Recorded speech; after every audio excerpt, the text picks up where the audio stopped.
ఏడుస్తున్నావే? ఏమైంది?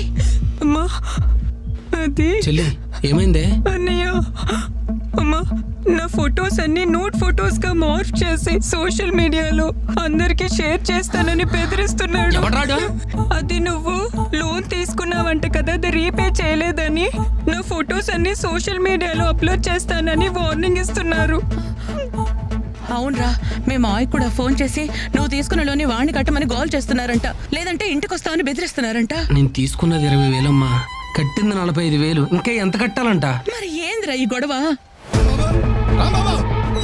చేసిందంతా చేసే లోపల దాక్కుంటా పెట్టరా, బయటికి రా. ఎద్దావా ఎరా, మీ పక్కింట్లో దిగిన పాపానికి మమ్మల్ని ప్రశాంతంగా బతకనివరా? ఏమైందన్నయ్య? ఏమైందని నెమ్మదిగా అడుగుతా వింటమ్మా. మీ ఓడి ఎవరి దగ్గర లోన్ తీసుకున్నాడంట, అది కాస్త ఎగ్గొట్టాడంట. ఆ ఎదవలందరూ నాకు కాల్ చేసి నన్ను నా కుటుంబాన్ని బండబూతులు తిడుతున్నారు. అయినా పోయిపోయి వాళ్ళందరికీ నువ్వు నా నెంబర్ ఎందుకు ఇచ్చావురా? ఒక్క నిమిషం బాబాయ్, మా పక్కింటోళ్ళ నెంబర్లు మా బంధువుల నెంబర్లు మీకెలా వచ్చినాయిరా? యాప్ ఇన్స్టాల్ చేసినప్పుడే మొత్తం నీ అన్ని డీటెయిల్స్ వచ్చేసినాయి, అర్థమైందా? నీ ఫోటోస్ నీ వీడియోలు అన్ని వచ్చినాయి.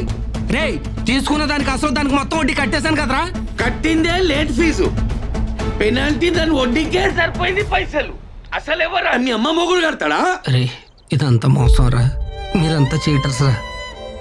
రే, మీరు అసలు మనుషులేనారా? ఏదో అవసరంలో కొద్దిగా లోన్ తీసుకున్న పాపానికి నన్ను ఎంత హింసిస్తారా? ఇదంతా ముందే తెలిస్తే అసలు మీ దగ్గర నేను అప్పి తీసుకున్నాను కదరా. చెలగల్లన్న రక్తం అంతా పీల్చేస్తున్నారు కదరా. అరే అరే, ఇవన్నీ అప్పులు తీసుకున్న ముందు ఆలోచించాలి. కడతావా చేస్తావా? మొత్తం అయిపోయి నేను చచ్చిపోయా.